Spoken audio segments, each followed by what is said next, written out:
నాకు చాలా ఆశ్చర్యంగా ఉంది కౌశిక్ గారు. ఏ రోజైతే మీరు ఈ పెళ్లి చెయ్యాలనుకుంటున్నారో ఆ రోజు వీళ్ళిద్దరి పెళ్లి చేయడానికి చాలా మంచి రోజు.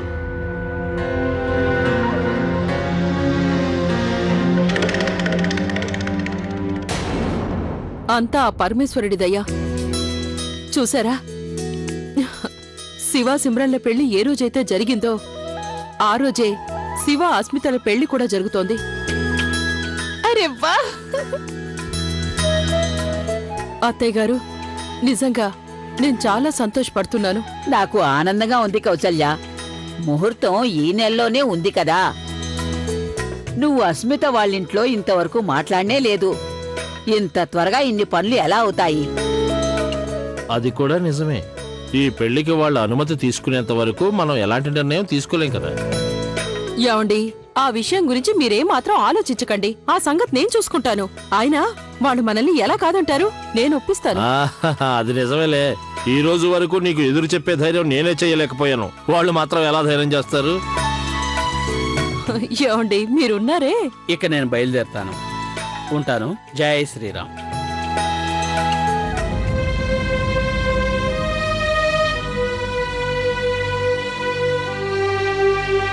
ఏమంటావు అస్మిత? మాట్లాడమంటావా? నేనేం చెప్పగలను?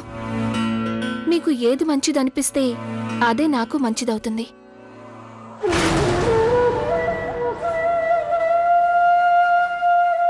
ఒక కొత్త చీరని అస్మిత కోసం తొందరగా తీసుకురండి.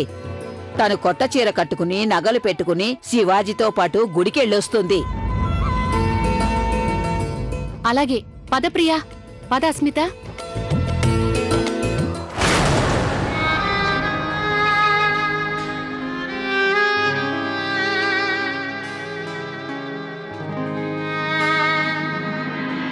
అత్తయ్య గారు నీకు మంచి చీరను తీసుకొచ్చారు. ఇంకో విషయం చెప్పనా? ఇంకొన్ని రోజుల్లో ఈ గది నీ సొంతం అవుతుంది. అవును, ఈ గది నాదవుతుంది. ఇక నా గదేమో కమల గారికి. నేనిక్కడికి వచ్చిన దగ్గర నుంచి నేను తన గదిని ఆక్రమించుకున్నాను. అయినా ఆ గది కమలదని నీకెవరు చెప్పారు అస్మిత? తనిక్కడే కదా ఉంటోంది. అందుకే నేను ఆ గదిని కమలగారి గది అనుకున్నాను. లేదు లేదు, తనని మరిది గారు కొన్ని రోజుల క్రితమే తీసుకొచ్చారు. అది కూడా తను సిమ్రన్ అక్క హత్య కేసులో ప్రత్యక్ష సాక్షి అని. హంతకులు కూడా వాళ్ల పాపానికి శిక్ష అనుభవించారు. ఆ కేసు కూడా క్లోజ్ అయిపోతుంది. ఇక్కడ కమల పని కూడా పూర్తయిపోయింది. త్వరలోనే తను వాళ్ళ ఇంటికి వెళ్ళిపోతుంది. అలాగా? నేను మీరు గనక అనుమతిస్తే నేనొకటి చెప్పాలనుకుంటున్నాను. పర్వాలేదు, చెప్పమ్మా. ఏంటి విషయం? నా ఉద్దేశంలో ఆ కమల గారు మీ మరిది గారికి ఎదురుగా ఉన్నంత వరకు తను సిమ్రన్ గారి విషయంలో జరిగిందాన్ని అస్సలు మర్చిపోలేరు. అందుకని నా ఉద్దేశంలో కమల గారు వీలైనంత త్వరగా ఇక్కడి నుంచి వెళ్ళిపోతే మీ మరిది గారికి అది అంత మంచిది.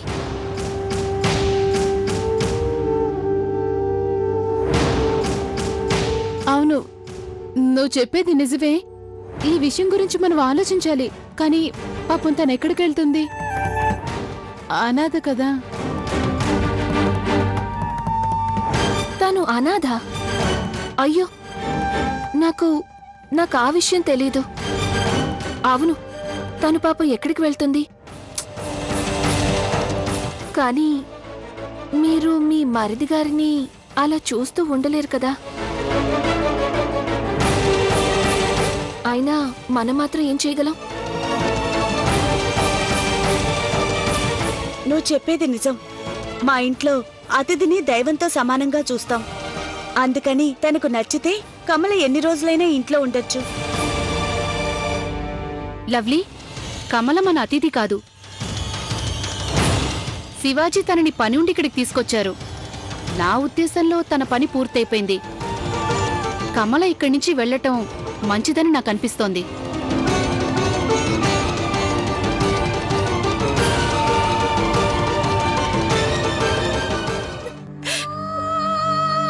నువ్వు ఎందుకు ఏడుస్తున్నావు కమల? పిచ్చిగాని ఎక్కిందా? ఇది నీ ఇల్లు కాదు. ఇక్కడ నీ వాళ్ళు ఎవరు లేరు. ఎందుకు ఎందుకు నువ్వు అంతలా బాధపడిపోతున్నావు? అన్నుకి ఒక అమ్మగానే వచ్చిందంటే వాడు నిన్ను మర్చిపోతాడు. ఈ మాత్రానికి అంతా నీ వాళ్ళైనట్టు బాధపడిపోతున్నావు.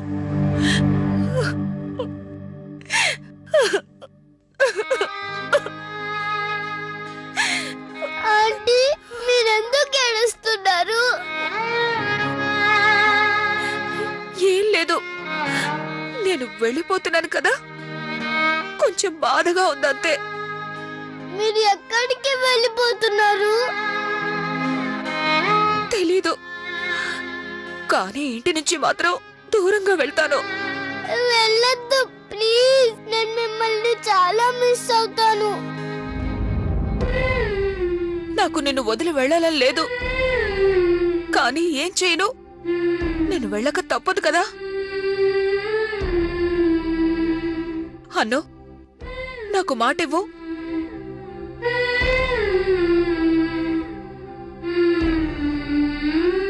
ఈ రోజు నుంచి నువ్వు ఎప్పుడూ ఏడవనని. మీరు గుర్తుకొస్తే ఏడవకుండా ఉండలేను కదా.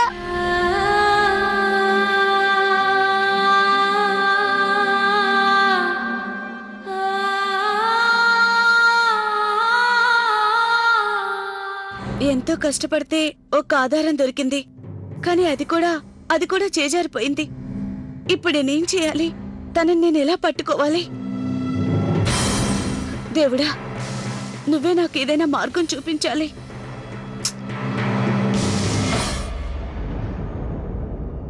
ఎవరు? ఎవరా?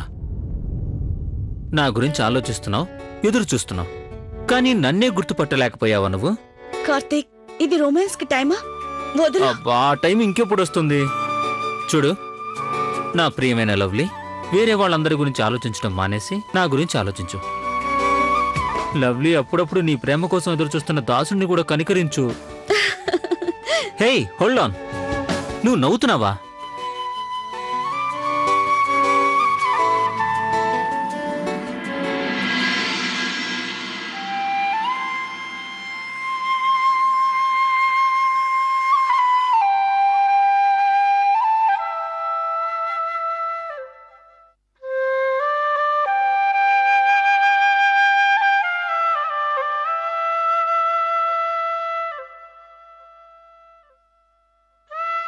సార్, ఇవి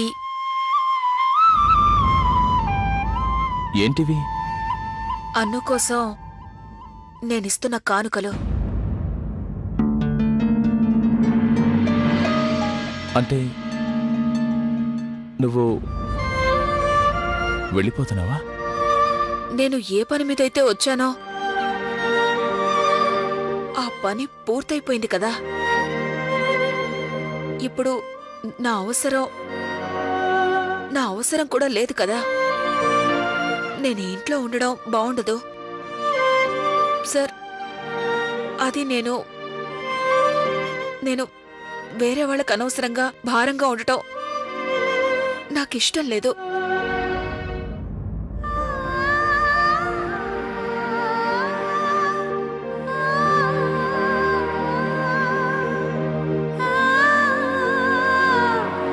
కమలా,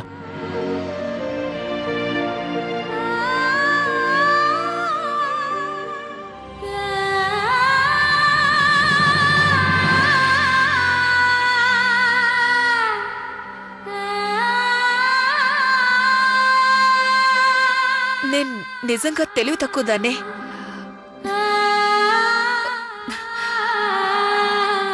మీ వల్లే నేను ఈ రోజు సంతోషంగా ఉన్నాను. అలాంటిది నేను మీకు కృతజ్ఞతలు చెప్పడం మర్చిపోయాను. మీరు గనక ఇక్కడికి తీసుకురాకుండా ఉండుంటే నాకు ఎప్పటికీ అర్థమై ఉండేది కాదు. నాకు కుటుంబంతో ఉంటే ఎంత ఆనందం ఉంటుందో తెలిసిందే. నన్ను మీరు ఇంటికి తీసుకొచ్చి నాకు చాలా పెద్ద ఉపకారం చేశారు.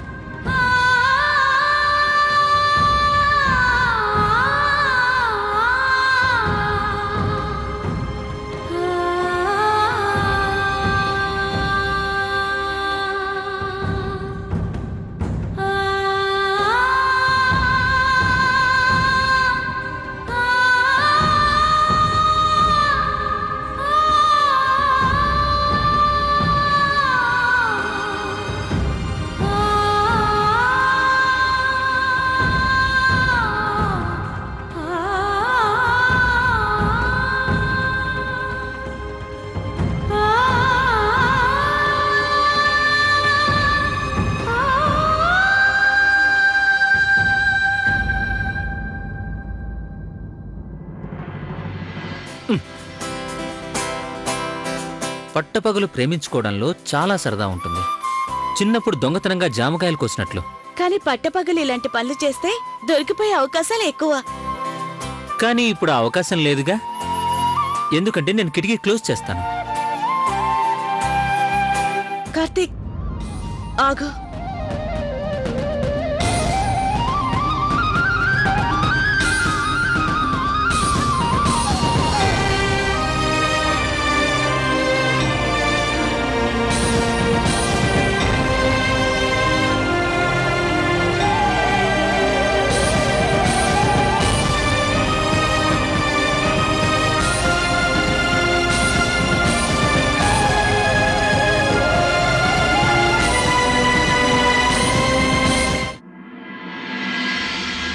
ఏం ప్రశ్న కార్తీక్ అది?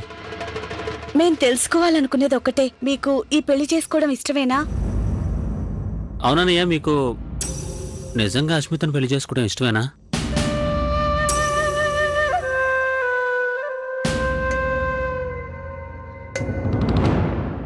నా సర్వస్వం సిమ్రానే కార్తీక్.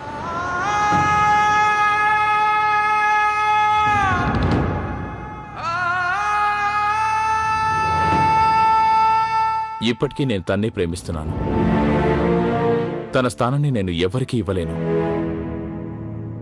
నా మనసులో కానీ నా జీవితంలో కానీ. నేను ఇంకో పెళ్లి చేసుకోవాలని అమ్మగారు కోరుకుంటున్నారు. చేసుకుంటాను.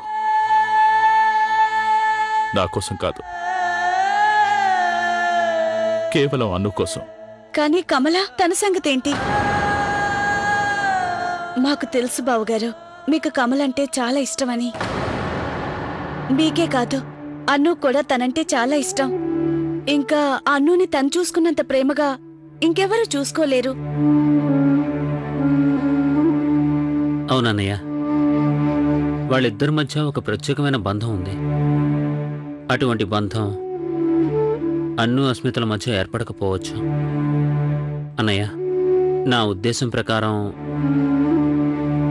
మీకు ఇంకా అస్మితకి మధ్య కూడా ప్రత్యేకమైన బంధం ఏర్పడదు. శివబాబు గారు, మమ్మల్ని అపార్థం చేసుకోవద్దు. మేం చెప్పాలనుకున్నది ఒక్కటే, మీరు అన్ను కమలతో ఉంటే ఎక్కువ సంతోషంగా ఉంటారు. మీరు చెప్పేది నాకు అర్థమవుతోంది, కానీ ఏ నిర్ణయం తీసుకోలేకపోతున్నాను. ఒక పక్క ఆస్మిత నాకు మాటి మాటికి సిమ్రాన్ని గుర్తు చేస్తుంది, ఇంకోవైపు కమల అన్నుని ఒక తల్లిలాగా జాగ్రత్తగా చూసుకుంటుంది. అన్నయ్య, నేను చెప్పేది ఒకటే, ఒక్కసారి అమ్మతో ఈ విషయం గురించి మాట్లాడన్నయ్య. బావగారు, మాకు తెలుసు అత్తయ్య గారిని ఈ విషయంలో ఒప్పించడం చాలా కష్టం. కానీ మీరు మీ మనసులో మాట చెప్పాలి కదా. అత్తయ్య గారు మీ మనసులో మాట తెలిసాక తన నిర్ణయాన్ని మార్చుకునే అవకాశం ఉంది కదా. మీరు చెప్పేది నిజమే, కానీ నా మనసులో మాటని అర్థమయ్యేలా చెప్పడం కష్టం.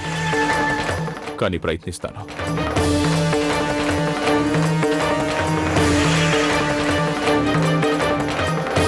నీ మనసులో కోరిక ఏదైనా ఉండని, నువ్వు మాత్రం నేను కోరుకున్నట్టే చేసి తీరాల్సింది.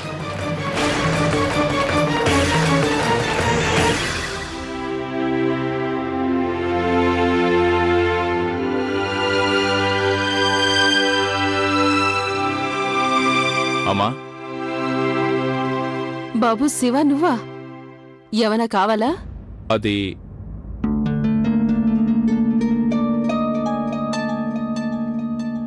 శివ, ఏం చెప్పాలనుకుంటున్నావో చెప్పు. నేను చెప్పాలనుకున్నది ఏంటంటే, నేను అత్తయ్య,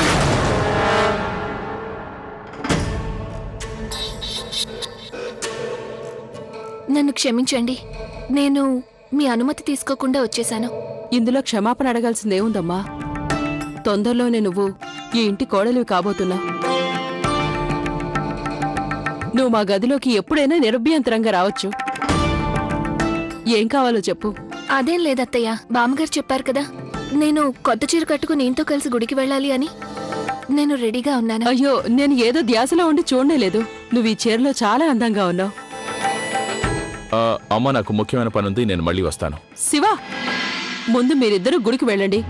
ఆ పరమశివుని ఆశీస్సులు తీసుకోండి. కానీ అమ్మా. కానీ గిని ఇంకేం లేదు శివ. చూడు, మీరు ఆలస్యంగా వెళ్తే అక్కడ గుడి తలుపులు మూసేస్తారు. రేపు మళ్ళీ వెళ్లాల్సి ఉంటుంది. అవునా? వెళ్ళండి, త్వరగా వెళ్ళండి.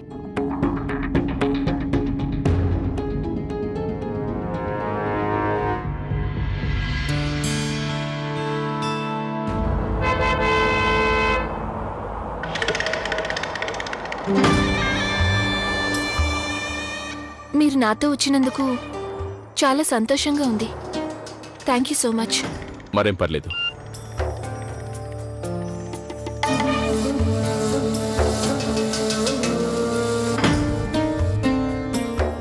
కిరణ్ గారు, పిట్ట నా వల్ల పడిపోయినట్టే.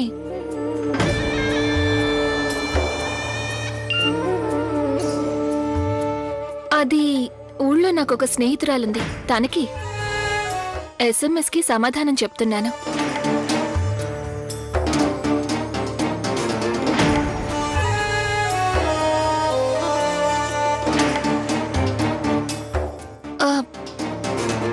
నాకు చాలా దాహంగా ఉంది. కార్లో మంచినీళ్ళున్నాయా? మంచినీళ్ళ కార్లో లేవు. దగ్గరలో ఉన్నాయేమో చూస్తాను. నువ్విక్కడే ఉండు.